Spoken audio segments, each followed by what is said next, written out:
পারতে না বা কাউকে কথা শোনাতে না। এদিকে পাশের টেবিলে বসে সুমি ফারহানের দিকে তাকায়। নিজের অজান্তেই সে তাকিয়েই থাকে কিছুক্ষণ। হঠাৎ চোখাচোখি হয়ে যায়। ফারহান একবার হালকা হাসে, সুমি চোখ সরিয়ে নেয়। হায় আল্লাহ, কি হচ্ছে আমার সঙ্গে? ফারহানকে দেখে আজকে আমার অমল লাগছে কেন? বিচের সকালের প্রোগ্রাম। সকাল 10টায় সবাই মিলে বিচে যায়। খেলাধুলা, গেম, ফটো সেশন সব চলছে ধুমধাম। সবাই জটলা করে আড্ডা দিচ্ছে। ভাই, আজকে আমরা ভলিবল খেলবো। ফারহান, তুই খেলবি? হ্যাঁ, অবশ্যই। ফারহান বোঝে সুমি তার বন্ধুদের গত রাতের কথা বলেছে, এই জন্য তারা আজকে তার সাথে ভালো আচরণ করছে। ফারহান বিচে যায়। তার চমৎকার পারফরমেন্স সবাইকে মুগ্ধ করে, এমনকি সুমিও তাকিয়ে থাকে। ও তো খুব ভালো খেলছে, আগে খেয়াল করিনি। কাহিনী কি আপু? তুই তো ওকে অপছন্দ করতে, এখন প্রশংসা? আরে দূর, আমি তো এমন কিছু বলিনি। গেম শেষ হয়, সবাই ক্লান্ত হয়ে বসে। সুমি একা বসেছিল। হঠাৎ ফারহান একটা পানি নিয়ে তার পাশে দাঁড়ায়। পানি নাও। তুমি আমার জন্য? হ্যাঁ, তৃষ্ণা পেয়েছে মনে হলো তোমাকে দেখে, তাই। Thank you. তুমি কেমন আছো এখন? ভালো, মানে অনেকটা শান্ত। ভয় পেও না, জীবনে অনেক কিছু শেখার আছে। অহংকার, রাগ সব কিছু সময়ের সাথে বদলে যায়। তুমি আমার সম্পর্কে কী ভাবো?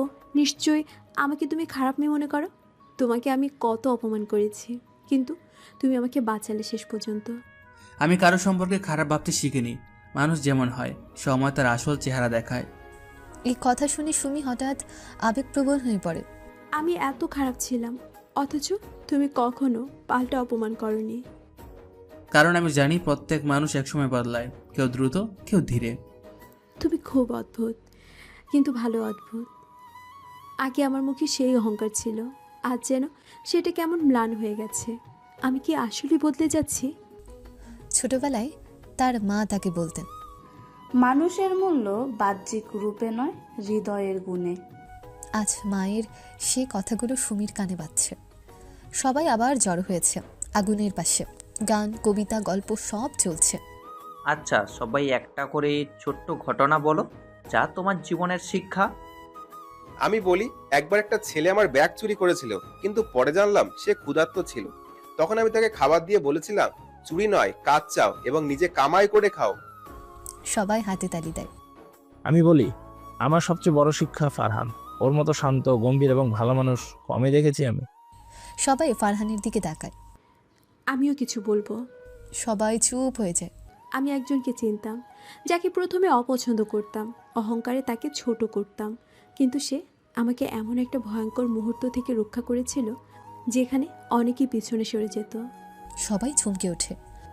আজ আমি বুঝেছি, একজন মানুষের গুণ তার পোশাকে নয়, তার ব্যবহার আর মনে লুকিয়ে থাকে। ফারহান হালকা হাসে, বাকিরা হাতে তালি দেয়। রাতের শেষ প্রান্তে সুমি তার রুমে বসে ডায়েরি খুলে লিখছে। আজ আমি একটা নতুন মানুষকে চিনলাম, ফারহান। আমি জানি না সে কে, কোথা থেকে এসেছে, কিন্তু তার উপস্থিতি আমার অহংকারকে ভেঙে দিয়েছে। আমি বদলাতে চাই, অন্তত তার মতো হতে চাই, যার চোখে শান্তি আর অন্তরের সম্মান মানুষের জন্য। সুমি আর ফারহানের পরিচয়ের মোড় যেন ঘুরতে শুরু করেছে। সুমির মনে ফারহানের জন্য অন্যরকম একটা জায়গায় তৈরি হতে শুরু হয়েছে। পরের দিন সকালে কক্সবাজারের সমুদ্রের পাড়ে একটা শান্ত পরিবেশ। সবাই উঠেছে। সকালের আলো এসে পড়ে সমুদ্রের উপরে। আকাশ, ফারহান, পলাশ, মিন্টু, শফিক, সুমি এবং অন্যান্যরা সবাই বিভিন্ন জায়গায় বসে চা কফি পান করছে। কিছুটা সময় বিরতি নেওয়ার পর সুমি উঠে গিয়ে আকাশের পাশে বসে। আকাশ, জানি না কেন আজকের দিনে কিছু একটা আলাদা অনুভূতি হচ্ছে। আমি আসলেই বদলে গেছি। তোমরা জানো, আমি তো অনেক অহংকারী ছিলাম আগে, কিন্তু ফারহানের কথা ভাবতে ভাবতে মনে হচ্ছে আমি যেন এক নতুন মানুষ হয়ে যাচ্ছি। তুমি আসলে বদলাচ্ছ মনে হচ্ছে সুমি। আমি জানি না তুমি কি চেয়েছিলে, কিন্তু এখন আমি দেখতে পাচ্ছি তুমি অন্যভাবে চিন্তা করছো। এর আগে তো সবাইকে ছোট দেখতে, বিশেষ করে ফারহানকে। এখন সেটা বদলাচ্ছে। জানি, আমি এটা মেনে নিতে পারছি না। ফারহান আমাকে বাঁচিয়েছিল, আমার জীবনে একটা বড় শিক্ষা দিয়েছে। আমি তো ওকে শুধু ছোট লোক ভাবতাম, কিন্তু সে আমার জীবনকে ঠিক করে দিয়েছে। ঠিক বলেছ, তবে একদিন তুমি বুঝতে পারবে ফারহানটা আসলে কত বড় মনের মানুষ। সুমি আকাশের কথাগুলো শুনে চুপচাপ মনোযোগ দিয়ে ভাবতে থাকে। কিছুক্ষণ পর তার ভাবনায় কিছুটা পরিবর্তন ঘটে। সে নিজেকে নতুনভাবে চিন্তা করতে শুরু করে। তাদের মধ্যে ছোট্ট আলোচনার পর সবাই একসাথে সমুদ্রের তীরে হাঁটতে চলে যায়। সুমি এখন আর আগের মতন আচরণ করছে না। সে ধীরে ধীরে অন্যদের সঙ্গে মিশতে শুরু করেছে। ফারহানও তাকে দেখে কিছুটা খুশি হয়। তার মনের মধ্যে একটা শান্তি অনুভব হয়। সুমি, আজ তুমি অনেক ভালো আছো। হ্যাঁ, আমি জানি। আজকে আমি অন্যরকম অনুভব করছি। আমার মাঝে একটা নতুন শক্তি এসেছে। জানো, কাল রাতে আমার মাথায় কিছু আলাদা চিন্তা আসছিল।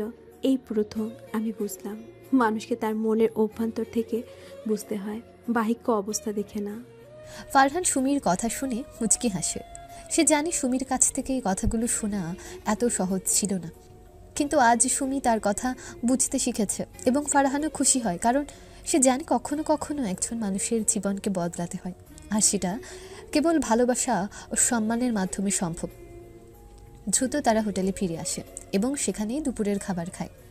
এই সময় তাদের মধ্যে আরও কিছু আলাপ চলে এবং সুমি, আকাশ, ফারহান তিনজনের সম্পর্ক আরও দৃঢ় হতে শুরু করে। সুমি এখন আগের মতন অবহেলা করছে না সবাইকে, বা অহংকারী আচরণ করছে না, বরং সে সবার সঙ্গে সহানুভূতি ও ভালোবাসার সাথে মিশতে শুরু করেছে। এটা ছিল একটা পরিবর্তনের শুরু, আর সুমি জানে এই পরিবর্তন তাকে আরও ভালো মানুষ বানাবে। সুমি বুঝতে পারে যে সবার উপর ভালোবাসা এবং সম্মান থাকতে হবে, আর শুধুমাত্র বাহ্যিক দৃষ্টিকোণ থেকে নয়, মানুষের হৃদয়ের গভীরতর অংশ থেকে তাকে বুঝতে হবে। রাতের দৃশ্য, আড্ডা, গিটার বাজানো, গান গাওয়া সব কিছুই ছিল আনন্দপূর্ণ। সমুদ্রের মাতাল করা বাতাসের সঙ্গে সুমি এক নতুন অনুভূতি পায়, যা তাকে পুরনো সুমি থেকে অনেক দূরে নিয়ে চলে যায়। তার মধ্যে এক নতুন শক্তি, সাহস এবং মানবিকতা আসে। ফ্ল্যাশব্যাক, ফারহান একদিন সুমিকে বলেছিল, মানুষ হতে হলে কখনো কখনো নিজেকে বদলাতে হয় সুমি। একদিন তুমি বুঝবে পৃথিবীর সেরা সাফল্য হলো মানুষ হয়ে বেঁচে থাকা। আজ সুমি বুঝে উঠতে পারে ফারহান কী বলতে চেয়েছিল। গতরাতের ঘটনায় সুমির চোখে নতুন দৃষ্টিভঙ্গি কাজ করে। এখন সে যেন এক নতুন মানুষ।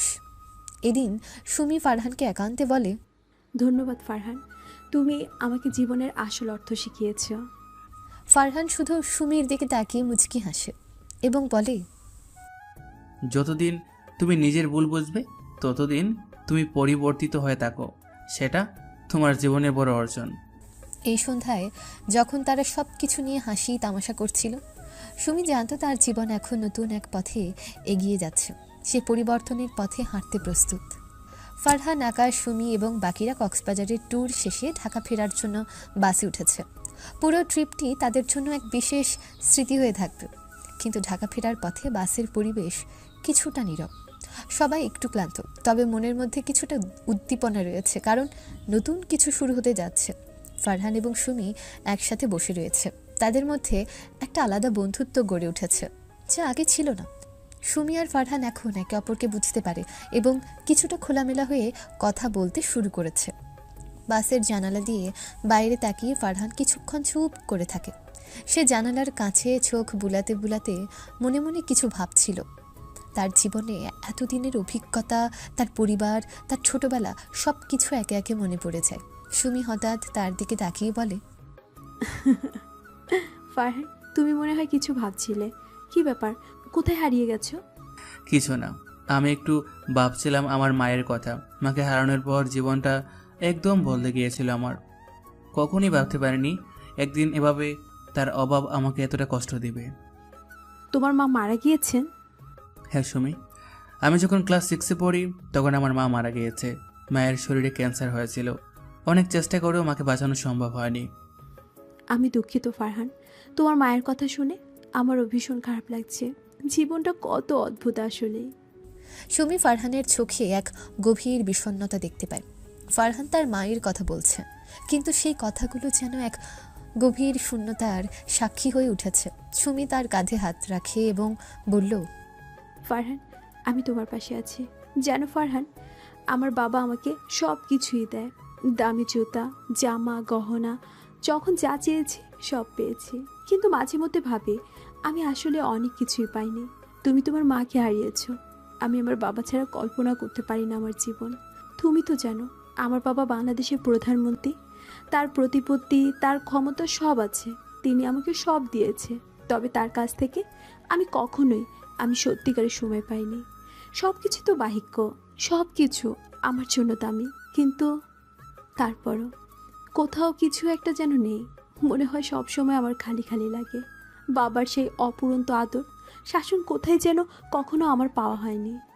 ফারহান সুমির দিকে তাকায় এবং এক দীর্ঘ নিঃশ্বাস নেয়। সে অনুভব করে সুমি আসলে তার জীবনের সেই অংশটা জানাচ্ছে যেটা সে নিজের কাছেও হয়তো কখনো প্রকাশ করেনি পুরোপুরি। এ যেন এক নতুন সুমিকে চিনছে ফারহান। সুমি এক সময় আরও বলল, তুমি জানো আমি তো শুধু নিজের বাবা মায়ের নাম শুনেই বড় হয়েছি। তাদের পয়সা, তাদের দামি গহনাগুলো সব কিছু আমাকে তারা টাকা দিয়ে দিত, কিন্তু কখনোই আমি পাইনি বাবা মায়ের কাছ থেকে সময় যা অন্যেরা পায় তাদের বাবা মা থেকে। আমার বাবা সব সময় নিজের কাজ নিয়ে ব্যস্ত থাকে, কখনো আমার জন্য সময় বের করে না। তাই কিছুদিন আগ থেকে আমি নিজেকে ভাবতে শুরু করেছি, আমি কি আসলে সন্তুষ্ট? সত্যি বলতে আমি এক ধরনের শূন্যতা অনুভব করি। তাই টাকা দিয়ে সেটা পূরণ করার চেষ্টা করেছিলাম সব সময়, কিন্তু এমন করতে করতে যেন নিজেকে হারিয়ে ফেলেছি।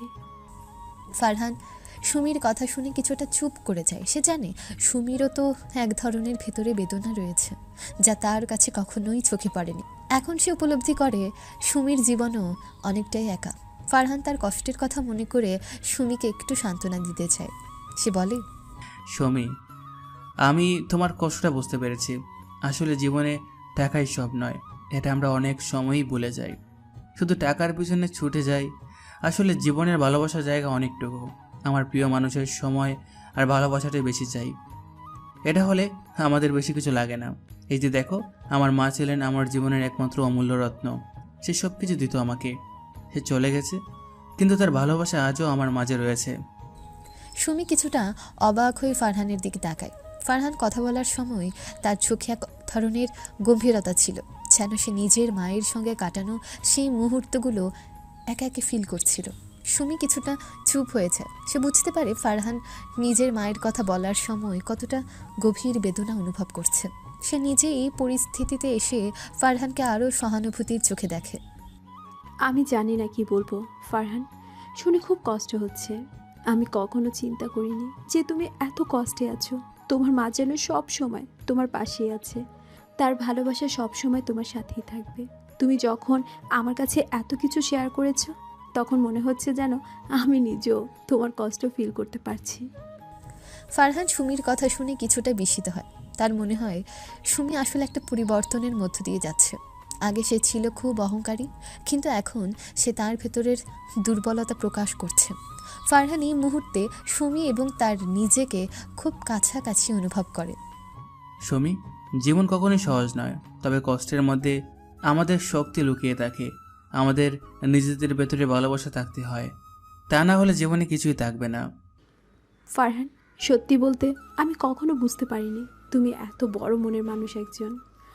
তুমি যখন নিজের মায়ের কথা বলছিলে, তখন মনে হলো আমি তোমাকে একটু একটু করে নতুনভাবে চিনতে পারছি। আজকে আমি বুঝতে পারছি সবার জীবনে আসলে কত কত গল্প থাকে লুকানো। তোমাকে ধন্যবাদ আমাকে নতুন করে জিনিসপত্র বুঝতে হেল্প করার জন্য। আরও সময়ের সাথে সাথেই আমরা একে অপরকে আরও ভালোভাবে বুঝতে পারবো। জীবনের আসল বিষয় হলো একে অপরকে ভালোভাবে বোঝা এবং ভালোবাসাও। শুদ্ধ ভালোবাসা না থাকলে আমাদের মধ্যে যে কিছুই থাকবে না। বাসের সিটে বসে তারা অনেকক্ষণ একে অপরের সঙ্গে কথা বলে। এরপর ফারহান ও সুমি জানলার বাইরে তাকিয়ে থাকে। তাদের মধ্যে একটা নীরব বন্ড তৈরি হয়। আজ তারা দুজনেই নিজেদের সম্পর্কে অনেক কিছু জানতে পেরেছে। সুমি এখন বুঝতে পারে যে মানুষটাকে সে একসময় ছোট লোক মনে করেছিল, সে আসলে কত বড় মনের। এই মানুষটাকে আজকে থেকে সে নতুনভাবে দেখবে। ফারহানের জীবন এখন অনেকটা বদলে গেছে। কক্সবাজারের সেই ট্রিপ, সুমির সাথে তার নতুন করে হওয়া বন্ধুত্বের পর সে এক নতুন দৃষ্টিতে জীবনকে দেখতে শুরু করেছে। আগের সে একাকী জীবন এখন অনেকটাই সহজ হয়ে গেছে। তার মনের মধ্যে এক নতুন শান্তি এসেছে যা তাকে আরও এগিয়ে যাওয়ার শক্তি দিচ্ছে। তার বহুদিনের ইচ্ছার সে জীবনের স্বাদ সে পাচ্ছে। ফারহান, আকাশ, সুমি আর তার বন্ধুদের মধ্যে এখন চমৎকার বন্ধুত্বপূর্ণ সম্পর্ক তৈরি হয়েছে। একসাথে তারা আড্ডা দেয়, শপিং করে কিংবা সিনেমা দেখে। তাদের দিনগুলো কাটছিল হাসি, মজা আর আনন্দের মধ্যে। এমনই একদিন তারা সবাই মিলে বিশ্ববিদ্যালয়ের ক্যান্টিনে বসে চা খাচ্ছিল আর আড্ডা দিচ্ছিল। কি ব্যাপার ফারহান আর সুমি, মনে হচ্ছে তোদের মনে কিছু একটা চলছে। ফারহান, তোর মাঝে একটা পরিবর্তন দেখা যাচ্ছে, আর সুমি তোরও তো হাসি বেশি বেশি দেখাচ্ছে, গায়ে নাকি? আই, তোরা কি করছিস? কিছু হয়নি, মজা নিস না তো আকাশ। আকাশ, তুই কিন্তু বেশি মজা নিচ্ছিস বেটা, চুপ কর তো। ও আচ্ছা গুরু, আমি বললেই দোষ। তুমি যে তলে তলে টেম্পো চালাচ্ছ সেটা কি বলবে? আকাশ, কেন শুধু শুধু এত খোঁজাচ্ছিস বলতো? এখন বন্ধুর কথা তো খোঁচার মতোই শোনাবে, বুঝি বুঝি সব বুঝি। এভাবে ফারহান, সুমি, আকাশ আর সুমির বন্ধুদের মধ্যে সম্পর্ক আরও সুন্দর হতে থাকে। এরপর একদিন ফারহান ঠিক করে সে তার বাবার সাথে দেখা করবে। বহুদিন তার বাবার সাথে ফারহানের দেখা হয় না। বাবাকে সে ভীষণ মিস করছে। তার বাবা করিম চৌধুরী একজন বিশিষ্ট ব্যবসায়ী এবং জনপ্রিয় ব্যক্তি। ফারহান কখনোই তার বাবাকে কাছ থেকে জানার সুযোগ পায়নি, কারণ তার বাবার কর্মব্যস্ততা আর সামাজিক দায়িত্বের কারণে তাদের মধ্যে খুব বেশি সম্পর্ক ছিল না। তবে ফারহান এখন খুব করে যাচ্ছিল তাদের সম্পর্কটা নতুন করে তৈরি করতে। ফারহান নিজের মনে ভেবেছিল, আজকে আমি আর বাবা কিছুটা সময় একসাথে কাটাতে পারবো, গল্প করব আজকে বাবার সাথে। তাকে মনে পড়ে তার বাবা মাঝে মধ্যে যখনই ফোনে কথা বলতেন তিনি বলতেন, ফারহান, আমি তোকে অনেক মিস করি, কিন্তু কাজের চাপের কারণে তোকে সময় দিতে পারি না। তবে আজ ফারহানের মনে হলো তার বাবা তাকে মিস করছেন, তাই তাকে একদিন সময় দেওয়া উচিত। তাই ফারহান তার ফোনে কল করে করিম চৌধুরীকে বলল, বাবা, আজ আমরা একসাথে সময় কাটাতে পারি? আমি একদিন তোমার সাথে লাঞ্চ করতে চাই। আমি আসলেই অনেক দিন ধরেই তোমাকে মিস করছিলাম। আসলেই একসাথে কিছু সময় কাটানোর দরকার আমাদের। তাহলে কালকে আমাদের উত্তরার রেস্টুরেন্টে চলে আসো। অবশেষে তাদের দেখা হওয়ার দিনটা চলে আসে। ফারহান সকালে তার বাবা করিম চৌধুরী অফিস থেকে বের হয়ে তার সাথে দেখা করতে আসেন। ফারহান খুব এক্সাইটেড ছিল। তিনি এক্সপেক্ট করেছিলেন যে তার বাবা তাকে দেখে নিশ্চয়ই চমকে যাবেন, কারণ এতদিন পরে সে তার বাবার সঙ্গে সময় কাটাচ্ছে। ফারহান উত্তরায় তাদের ক্যাফেতে পৌঁছালো, যেখানে তার বাবা তাকে দেখতে আসবেন। এক মুহূর্তের মধ্যে করিম চৌধুরী এসে উপস্থিত হয়, আর ফারহান তার বাবাকে দেখে একটু অবাক হয়েছে। এতদিন পর তার বাবা যেন একটু বদলে গিয়েছে, কেমন নরম একটা মানুষ মনে হচ্ছে বাবাকে। বাবা, তুমি তো বেশ চেঞ্জ হয়ে গেছো, তোমাকে এত দুর্বল লাগছে কেন? কি করব বলো, তোমাকে ছাড়া ভালো লাগছে না এখন আর। বয়স হয়েছে, তুমিও দূরে থাকো। তবে এখন তোমাকে দেখে শান্তি পাচ্ছি, ভালো লাগছে। তোমার খবর বলো, কেমন চলছে? ফারহান কিছুটা স্বস্তির নিঃশ্বাস ফেলল। তার বাবা তাকে একসময় শুধুই ব্যবসায়ী হিসেবে দেখতেন, কিন্তু এখন ফারহানও বুঝতে পারছিল তার বাবা তাকে একজন মানুষ হিসেবে দেখছে। বাবা, আমি খুব ভালো আছি। আমি নতুন করে বুঝতে পারছি প্রতিদিন যে জীবনে অনেক কিছু উপভোগ করার আছে। আমি আমার জীবনটা সুন্দর করে কাটাচ্ছি, মনের মতো করে সাজিয়ে নিয়েছি আমার চারপাশটা। আমার ভার্সিটিতে অনেক বন্ধু হয়েছে, তবে তোমাকে মিস করি বাবা। তোমার সময়টা আমার কখনো পাওয়া হয়নি বাবা। হ্যাঁ ফারহান, আমি জানি আমার কাজের চাপ তোমার কাছে অনেক কষ্টের ছিল, তবে আমি তোমাকে কখনো বলে যাইনি আমি তোমার সাথে এখন সময় কাটাতে চাই। ফারহান হালকা হাসি দিয়ে বলল, বাবা, তুমি কি কখনো আমাকে মনে করো? এটা শুনে করিম চৌধুরী একটু থেমে গিয়েছিলেন, তারপর খুব ধীরে ধীরে উত্তর দিলেন, ফারহান, তোমার মা ছিল আমার জীবনের সবচেয়ে বড় প্রেরণা। আমি জানি তাকে হারিয়ে আমি অনেক কিছু হারিয়েছি, কিন্তু তোমার মা তো আমাদের স্মৃতির মধ্যেই বেঁচে আছে। আমি জানি তোমার মা যেখানে থাকুক সে চাইবে তুমি সুখী থাকো। ফারহান তার বাবার কথা শুনে একটু নীরব হয়ে গেল। এই কথাগুলো তার মনের মধ্যে গভীরভাবে প্রভাব ফেলছিল। কিছু সময় একে অপরকে কথা না বলে বসে থাকতে হলো। তারপর ফারহান তার বাবাকে বলল, বাবা, আমি জানি এখন আমাদের মাঝে অনেক কিছু বদলেছে, কিন্তু আমি চাই আমরা আরেকবার নতুন করে একে অপরকে জানি। তারপর তারা একসাথে লাঞ্চ করতে যায়। সেই লাঞ্চে একে অপরের সাথে অনেক দিন পর তারা আলোচনা করে। তাদের মধ্যে অনেক পুরনো স্মৃতি এবং অভিজ্ঞতা উঠে আসে। তারা ব্যবসা, জীবনের দৃষ্টিভঙ্গি এবং একে অপরের অনুভূতি নিয়ে কথা বলে। সারাদিনটা খুব সুন্দরভাবে কাটে। বাবা ছেলের এই সাক্ষাৎ যেন জীবনের এক নতুন অধ্যায়ের সূচনা করে। লাঞ্চ শেষে ফারহান তার বাবাকে শেষবারের মতো দেখল। এখন বাসে ফিরে যেতে হবে তাকে, কিন্তু সে জানতো এই দিনটা তার জন্য অনেক স্পেশাল ছিল। তার বাবা এখন তাকে নতুনভাবে জানছে, আর ফারহানও তার বাবাকে নতুনভাবে দেখছে। ফারহান রাতে তার হলে ফিরে আসে। তার মনে এক অদ্ভুত শান্তি ছিল। সে জানতো জীবনের এই সুন্দর মুহূর্তগুলো কখনো ভোলা যাবে না। ভার্সিটির ক্যাম্পাসে আজ হঠাৎ করে অদ্ভুত এক হট্টগোল শুরু হয়ে গেল।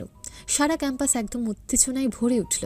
কেউ কেউ নিজেদের ফোনে ভিডিও করছিল, কেউ বা অস্থির হয়ে দাঁড়িয়েছিল। ফারহান আর আকাশ বসেছিল ক্যাফেটেরিয়ায়। তখনই তারা বিষয়টা বুঝতে পারে। সুমির একদম উত্তেজিত কণ্ঠ শোনা যাচ্ছিল। তার সাথে একজন লোক তর্ক করছে। তার সামনে আরও কিছু লোক দাঁড়িয়ে রয়েছে। লোকটাকে দেখে ফারহান আর আকাশের চোখে চোখ পড়ল।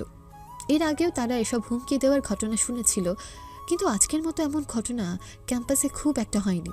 আকাশ, দেখ তো এটা কি হচ্ছে। আকাশ ঘাড় নেড়ে বলল, একটা ব্যাপার মনে হচ্ছে। বিরোধী দলের গুন্ডার চামচা কালা আর তার লোকেরা এসেছে, জানি না কি চায়। কালা একজন সরকার বিরোধী দলের নেতার গুন্ডা গাড্ডুর দলের লোক। বেশ কিছুদিন বিরোধী দলের লোকেরা সুমির বাবাকে হুমকি দেওয়ার চেষ্টা করছিল। গাড্ডুর দল জঘন্য সব কাজ করে, হত্যা, গুম, টেন্ডারবাজি, অত্যাচার, হেন কোনো কাজ নেই যা তারা করে না। এদিকে সুমির বাবা একজন সৎ রাজনীতিবিদ। তিনি গাড্ডুর সব পরিকল্পনাগুলোর বিরোধিতা করে এবং তাদের কাজে বাধা দেয়। গাড্ডুর দলের লোক কালা ও তার দল এখন তাই সুমিকে ভয় দেখানোর চেষ্টা করছে, যাতে সুমির বাবা মানে প্রধানমন্ত্রী তাদের বিরুদ্ধে কোনো অ্যাকশন না নেয়। কিন্তু সুমি ভয় পায়নি, বরং এক ধাপ এগিয়ে গিয়ে কালা ও তার গুন্ডাদের দাঁত ভাঙা জবাব দিল।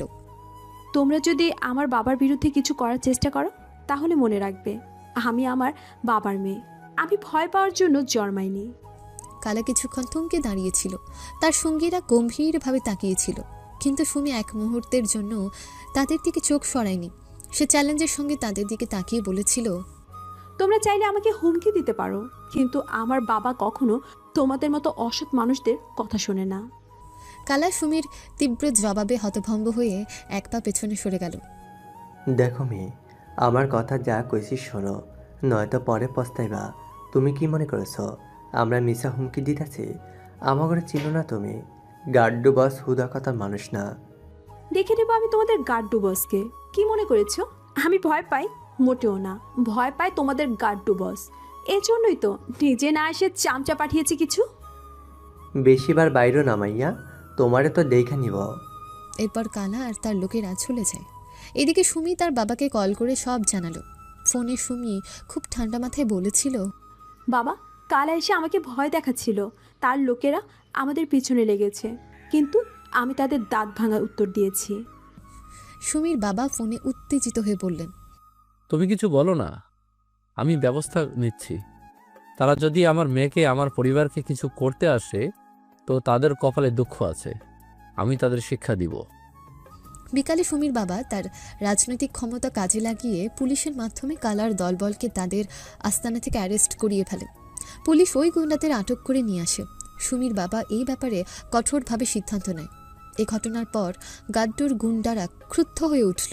তাদের দলটার প্রধান গাড্ডু, যার হাতে বেশ কয়েকটা অবৈধ কাজ ছিল, প্রতিশোধ নেওয়ার সিদ্ধান্ত নিল। গাড্ডু তার দলের সদস্যদের একত্রিত করে বলল, আমরা আমাদের সবার সম্মান বাঁচানোর জন্য সবকিছু করতে পারি। প্রধানমন্ত্রী এবং তার মেয়ে এখন আমাদের টার্গেট। তাদের বিরুদ্ধে আমরা প্রতিশোধ নিমই। কেউ বাধা দিলে তারাও শেষ করে দিব। কত বড় সাহস, আমার লোক করে জেলে দেয়। তার এই কথা শুনে সবাই গাড্ডু বসকে জিজ্ঞেস করে, তুই কেমনে প্রতিশোধ নিমু বস? আমরা থামবো না। সুমিরা আবারও ভয় দেখাবো। এবার তারা কিডন্যাপ করবো। যদি দরকার হয় প্রধানমন্ত্রীর সবকিছু সাফ করে দিব। গাড্ডু তার দলের গুন্ডারা কিছু সময় নিজেদের মধ্যে আলোচনা করতে থাকে। পরিকল্পনা চলে কিভাবে সুমিকে তারা কিডন্যাপ করবে। এদিকে ঘটনার পর সুমি, ফারহান, আকাশ এবং তার বন্ধুরা একসাথে বসে চিন্তা করছিল কিভাবে তারা এই পরিস্থিতি মোকাবেলা করবে। তারা জানতো একদিন আসবে যখন তাদের আবার এই সমস্যা ফেস করতে হবে, কিন্তু এখন তাদের এই বিষয়ে সতর্ক থাকা প্রয়োজন। আমি জানি সুমি, তুমি শক্ত মনের মেয়ে, কিন্তু এসব কিছু কখনো কখনো আমাদের জন্য বিপদের কারণ হতে পারে। আমি চাই তুমি আরও সতর্ক থাকো। আমাদের কি উপায় আছে যাতে আমরা নিরাপদ থাকতে পারি? হ্যাঁ, আমি বুঝতে পারছি, কিন্তু আমার বাবার বিরুদ্ধে এসব কিছু হতে দিব না। তাই যতদিন সৎ আছেন আমি তাকে সাপোর্ট করব। এই ঘটনা যেন সবার মনে আতঙ্ক সৃষ্টি করেছিল, তবে সুমি একদিনও হাল ছাড়েনি। সে জানতো তার বাবার পক্ষে থাকাটা সবচেয়ে বড় দায়িত্ব। তার বাবার প্রতি তার ভালোবাসা, সম্মান আর সততার জন্য তিনি কখনোই পিছু হটবেন না। সকালে ক্লাস শেষে ভার্সিটির সবাই যে যার মতো করে বেরিয়ে পড়ছিল। সুমি একটু দেরিতে বের হলো। আজ তার ড্রাইভার আসতে দেরি করেছে। সে রাস্তার পাশে দাঁড়িয়ে মোবাইলে কথা বলছিল। ক্লাসের এক বান্ধবীকে বলছিল, ড্রাইভার আসছে না রে, 1 ঘন্টা ধরে দাঁড়িয়ে আছি। ওপাশ থেকে বান্ধবী বলল, তুই একটু ক্যাম্পাসের ভিতরে থাক, বাইরে একা থাকাটা সেফ না। আরে দূর, এইটা তো অপরিচিত জায়গা না যে এত টেনশন করবি। এখানে কে আমাকে কোনো ক্ষতি করবে বল? এই কথা বলে সে মোবাইল পকেটে রাখলো। ঠিক তখনই একটা সাদা রঙের মাইক্রোবাস হঠাৎ করে তার সামনে এসে দাঁড়ায়। সুমি কিছু বুঝে ওঠার আগে দুজন মুখোশ পরা লোক গাড়ি থেকে নেমে আসে। এই মেয়েটাকে ধর। সুমি ভয় পেয়ে চিৎকার করতে যায়, কিন্তু তার মুখে কাপড় গুজে দেওয়া হয়। দুজন মিলে তাকে গাড়িতে তোলে। ছাড়ো আমাকে, কে তোমরা? এই কি করছো? চুপ কর, বেশি চেঁচালে এইখানে শেষ করে দিব। গাড়িতে ওঠানোর সঙ্গে সঙ্গে সুমির মুখে স্প্রে ছুঁড়ে মারা হয়। কিছুক্ষণের মধ্যে সে অজ্ঞান হয়ে পড়ে। গাড়ি দ্রুত গতি দিয়ে শহর ছেড়ে চলে যায়। অপহরণ স্থলে জ্ঞান ফিরে পাওয়া। অনেকক্ষণ পরে সুমির জ্ঞান ফেরে। সে দেখে এক অন্ধকার ঘরে পড়ে আছে। আলো বলতে শুধু একটা হালকা বাল্ব টিমটিম করছে। হাত পা বাঁধা না হলেও দরজা তালাবদ্ধ। ভয় আর আতঙ্কে তার শরীর কাঁপছে। আমি কোথায় আছি? এরা কারা? ঠিক তখনই দরজা খোলে। ভেতরে একজন চওড়া গড়নের লোক ঢুকে আসে। চেহারায় খুনে ভাব, চোখে হিংস্র দৃষ্টি। সে সামনে এসে দাঁড়ায়। আমার নাম কাট্টু, শুনছ হয়তো। তোমার বহুদিন ধরে দেখার শখ আমার। সুমি রাগে ও ভয়ে বলে ওঠে, তুমি জানো আমি কে? আমি প্রধানমন্ত্রী শওকত হাসানের মেয়ে। আরে তোমার আমি ভালো করেই চিনি, এই জন্যই তো তোকে ধরে আনছি। তোর বাবাকে একটা শিক্ষা দিতে হবে। তুইও বড় বেশি ফাল পারছস। তুই শোন, আমার বাবা তোকে ঘুরিয়ে দিবে। তুই একটা ছোট চুরোপটি। ধমক দিছিস? বুঝি না তোর বাবার কি ক্ষমতা। আমি যখন চাই তখন তোর মতো মেয়েকে কিডন্যাপ করে আনতে পারি। সে হাত দিয়ে ধাক্কা দিয়ে ফেলে দেয় সুমিকে। সুমি ব্যথায় কেঁদে ওঠে। তুমি নোংরা মানুষ, আমার বাবা তোকে ছাড়বে না। তোর বাবার দিন শেষ হয়ে এসেছে। এবার সে আমার কথা না শুনলে তোকেই চিরদিনের মতো হারাবে। গাড্ডু মোবাইল বের করে কারোর নাম ডায়াল করলো। হ্যালো, প্রধানমন্ত্রী শওকত হাসানকে কল দাও। আমি কাট্টু কইতাছি। একটু পর প্রধানমন্ত্রী শওকত হাসান লাইন ধরে। হ্যালো, কে? আমি কাট্টু বলতাছি। আপনার মেয়েকে কিডন্যাপ করেছি আমি। গাড্ডু, তোর এত বড় সাহস? তুই পাগল? আমার মেয়েকে অপহরণ করার সাহস কোথায় পেয়েছিস? আপনার সরকার সৎ সরকার, তাই তো এত সমস্যা। আপনি যদি কালাকে ছেড়ে দেন আর ফরিদপুরের নতুন ব্রিজের টেন্ডার আমাকে দেন, তাহলে আপনার মাইয়া বাচ্চা যাইব। নয়তো কইলাম আপনার মাইয়ারে আপনি আর পাইবেন না। তুই যা ভাবছিস তা হবে না। আমার মেয়ে তোকে ছাড়বে না। আপনার সময় 24 ঘন্টা, এরপর কি হবে তা আপনি বুঝে নেন। এই বলে কল রেখে দেয় গাট্টু। প্রধানমন্ত্রীর অফিসে আতঙ্ক। প্রধানমন্ত্রী রুমে হেঁটে চলছিলেন বারবার, তার চোখে পানি। তিনি হঠাৎ পিয়ে মকবুলকে ডাকলেন। মকবুল, আমি কি করব বলো? আমার মেয়ে তাদের হাতে। স্যার, আমরা পুলিশ লাগিয়ে দিচ্ছি, র্যাব লাগিয়ে দিচ্ছি। সুমি ম্যাডামকে উদ্ধার করতেই হবে। প্রধানমন্ত্রী আবার ফোন তুলে কাউন্টার টেররিজম ইউনিটকে কল দেন। শোনো, আমার মেয়েকে কিডন্যাপ করেছে গাড্ডুর দল। এখনই অভিযান শুরু করো। দেশপ্রেমিক সরকার কোনো সন্ত্রাসীর কাছে মাথা নত করবে না। জি স্যার, আমরা এক্ষুনি কাজে লেগে পড়ছি। আমরা অবশ্যই আপনার মেয়েকে খুঁজে বের করব। আমরা আমাদের সর্বোচ্চ চেষ্টা করব। তোমাকে ধন্যবাদ অফিসার। সুমির আতঙ্ক। অন্যদিকে সুমি রুমে একা, তার চোখে পানি, গাল ফোলা, হাত কেটে গেছে। সে নিজে নিজে বলে, আমার বাবা আমাকে ঠিক বাঁচাবে। তিনি তো কাউকে ভয় পায় না, তিনি সাহসী মানুষ। কিন্তু তবুও সুমি ভয় পায়। যদি সত্যি কিছু হয়, যদি তারা আমাকে কিছু করে। ঠিক তখন দরজার বাইরে কয়েকজনের কথা শুনতে পায় সুমি। ভাই বলছে যদি তারা গাড্ডু ভাই বলছে যদি তারা রাজি না হয় তাহলে মেয়েটাকে শেষ করে দিতে। ঠিক আছে বস, সময় তো দিচ্ছে 24 ঘন্টা। আর এই মেয়েটা ভদ্র ঘরের, তার উপর প্রধানমন্ত্রীর। গাড্ডু ভাইও চায় না মারতে, তখন বেশি সমস্যা হইবে। কিন্তু যদি না মানে তাহলে তো আর কিছু করার নাই। এই কথা শুনে সুমি কেঁদে ফেলে। আল্লাহ, তুমি আমাকে এদের হাত থেকে বাঁচাও। এরপর সে নিজেকে শক্ত করে আবার বলে, আমি ভয় পাবো না। আমি প্রধানমন্ত্রী শওকত হাসানের মেয়ে। আমি একা লড়বো। বাবার সাহস আমিও রাখি। অভিযান শুরু। এদিকে পুলিশ অভিযান শুরু করে দিয়েছে। সারা শহরে তল্লাশি চলছে। গাড্ডু ও তার দল বুঝতে পারছে তারা বিপদে। গাড্ডু রেগে যাচ্ছে। এবার কিছু একটা করতে হবে, না হলে ধরা পড়বো। তার সেকেন্ড ইন কমান্ড মজিদ বলল, চলেন বস, মেয়েটাকে অন্য জায়গায় সরাইয়া ফেলি। গাড্ডু মাথা নাড়ল। ঠিক আছে, কাল ভোরে সরাময়ী মাইয়ারে ওইখানে রাখা যাইব না আর। সুমি জানে না তার সামনে কি ভয়ঙ্কর সময় আসছে। সুমিকে উদ্ধারের চেষ্টা। রাত গভীর হয়ে এসেছে। ঘড়ির কাঁটা তখন প্রায় 2টা ছুঁই ছুঁই। কিন্তু ফারহানের চোখে ঘুম নেই। বারবার তার মনের ভেতর সুমির চিন্তা তোলপাড় করছে। ফারহান এক মনে বারান্দায় বসে আছে, চোখে টেনশনের ছাপ। হঠাৎ পেছন থেকে আকাশ এসে বলে, এখনো ঘুমাসনি রে? সারা রাত ধরে এক জায়গায় বসে আছিস। ঘুমাবো কিভাবে বলো? সুমি ও কোথায় আছে, কেমন আছে কিছু তো জানি না। আমরাও তো চিন্তায় আছি বস, আমাদের কিছু একটা করতেই হবে। এভাবে তো আর বসে থাকা যায় না। ফারহান মাথা নাড়ে। তখনই সুমির এক ঘনিষ্ঠ বন্ধু শফিক এসে বলে, আমাদের কিছু করতে হবে ফারহান। আমি জানি তুই পারবি কিছু একটা করতে। হ্যাঁ, আমি বসে থাকবো না। আমি একজন হ্যাকারকে চিনি, ওর সাহায্যে গাড্ডুর ফোন ট্র্যাক করানো সম্ভব। সেই আসলি, তাহলে আর দেরি কেন? কতক্ষণ পরেই ফারহান শহরের এক নিরিবিলি জায়গায় সে হ্যাকার আরিয়ানের সাথে দেখা করে। লোকেশন বের করতে হবে, দাও নাম্বার। বাকিটা আমার উপরে দায়িত্ব। আমি তোমাকে 1 ঘন্টার মধ্যে ট্র্যাক করে লোকেশন বের করে দিচ্ছি। গাড্ডু নামের একজন কিডন্যাপারের নাম্বার এটা। ওর হাতে একজন মেয়ে বন্দি, তার জীবন ঝুঁকিতে আছে। যে করেই হোক আমার তার লোকেশন লাগবেই। আরিয়ান দ্রুত কাজ শুরু করে। 8 ঘন্টার মধ্যে লোকেশন বের হয়ে যায়। একটা পুরনো গুদাম ঘর শহরের বাইরে। লোকেশন পাঠিয়ে দিলাম, সাবধানে যেও। ওরা খালি হাতে থাকা মানুষ না, ভয়ঙ্কর আতঙ্কি দল। ফারহান, আকাশ আর সুমির কয়েকজন বন্ধুদের নিয়ে প্রস্তুতি নিতে থাকে। সবাই মিলে প্ল্যান করে। ভাই, ওদের কাছে অস্ত্র আছে, আমাদের কাছে কিচ্ছু নেই, ঝুঁকি আছে। আমি জানি, কিন্তু আমাদের দমে গেলে চলবে না। সুমির জীবন এখন আমাদের উপর নির্ভর করছে। আমরা পাশে আছি ফারহান, প্ল্যান করে সে অনুযায়ী সব করতে হবে। কোনো রকম বোকামি করলে চলবে না। এরপর খুব ভোরে ফারহান, আকাশ, শফিক, রাসেল, মিন্টু তারা গাড্ডুর আস্তানার দিকে রওনা দেয়। পুরনো সেই গুদামঘর, চারদিকে গাছপালা, নিস্তব্ধ পরিবেশ। বাহ, জায়গাটা তো একদম সিনেমার মতো। ভেতরে ঢোকা সহজ হবে না। আমি ভিতরে যাব, তোমরা বাইরে থেকে নজর রাখো। সুযোগ পেলে আমি সুমিকে সহ বেরিয়ে আসবো। তোমরা বাইরে অপেক্ষা করে, বেশি দেরি হলে পুলিশকে খবর দিও। সাবধানে থেকো ফারহান।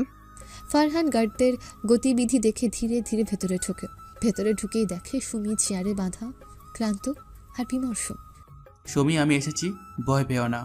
ফারহান, তুমি প্লিজ আমাকে এখান থেকে নিয়ে যাও।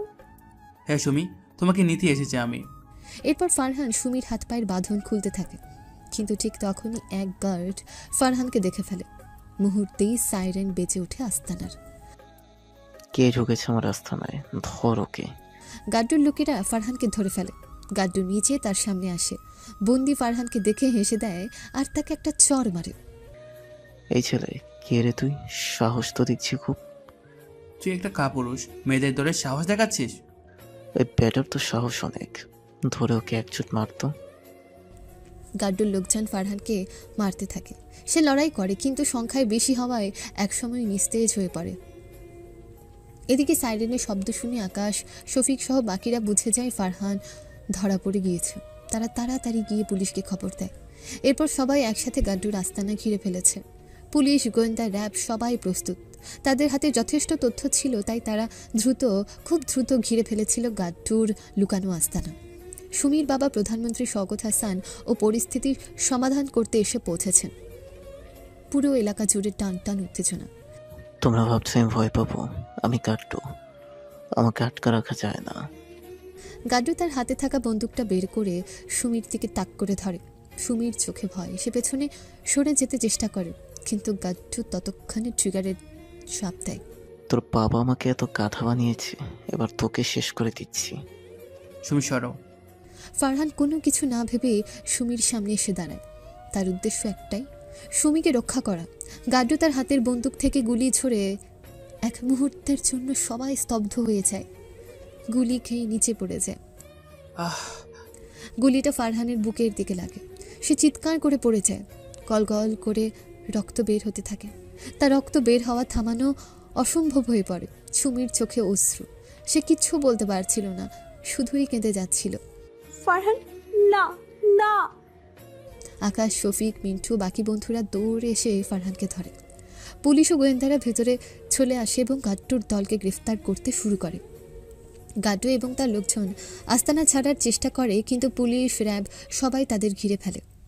তোমরা কি করছো? আমি গাড্ডু, এইভাবে আমাকে ধরতে পারবে না। গাড্ডু ও তার সাঙ্গপাঙ্গরা দৌড়ে পালাতে চেষ্টা করে, কিন্তু পুলিশ তাদের ধরতে দ্রুত এগিয়ে আসে। কিছুক্ষণের মধ্যে গাড্ডুকে এবং তার দলের সদস্যদের গ্রেফতার করে ফেলতে সক্ষম হয় পুলিশ। তবে সুমির জন্য বড় উদ্বেগ ছিল ফারহানের অবস্থা। সে মাঝে মাঝে ধীরে ধীরে নড়ে উঠছিল, কিন্তু রক্ত ঝরছিল। সবাই মিলে তাকে দ্রুত হাসপাতালে নিয়ে যেতে শুরু করে। চোখে জল, তড়িঘড়ি ফারহানকে ধরে। ভাই তুই ঠিক হয়ে যাবি, তাড়াতাড়ি তোকে হসপিটালে নিয়ে যাচ্ছি, একটু স্ট্রং থাক। ফারহান, তুই আমাদের ছেড়ে যাস না প্লিজ। ফারহান চোখ মেলে সুমির দিকে তাকায়। সুমি চোখ মুছতে মুছতে ফারহানের কাছে পৌঁছায়। দেখ, আমার কিছু হয়ে গেলে তুই ভালো থাকিস সুমি, নিজের যত্ন নিস। আর আকাশ, আমার বাবাকে বলিস। প্লিজ ফারহান, তুই এমন কথা বলিস না। ফারহান অজ্ঞান হয়ে যায়। এরপর আকাশ গাড়ি চালিয়ে দ্রুত হাসপাতালে চলে যায়। পথে পুলিশ গাড্ডুর দলকে হেফাজতে নেয় এবং তাদের গ্রেফতার করে থানায় নিয়ে যায়। হাসপাতাল, জরুরি বিভাগ। ফারহানকে নিয়ে সবাই দ্রুত জরুরি বিভাগে পৌঁছায়। ডাক্তাররা তাকে তড়িঘড়ি ভর্তি করে নেয়। গুলি লাগা জায়গাটা খুবই গুরুতর ছিল। সুমি, আকাশ, শফিক, রাসেল, মিন্টো সবাই বাইরে অপেক্ষা করতে থাকে। সুমির চোখে পানি এবং তার হাত জড়ো হয়ে গেছে। সে ভয় কাঁপছিল। তার ভয় হচ্ছিল যদি ফারহান আর কখনো সুস্থ হয়ে না ওঠে তবে। হাসপাতালে ডাক্তার ও নার্সরা এসে ফারহানকে দ্রুত অপারেশন থিয়েটারে নিয়ে যায়। সুমি কাঁদতে কাঁদতে আকাশের কাছে চলে যায়।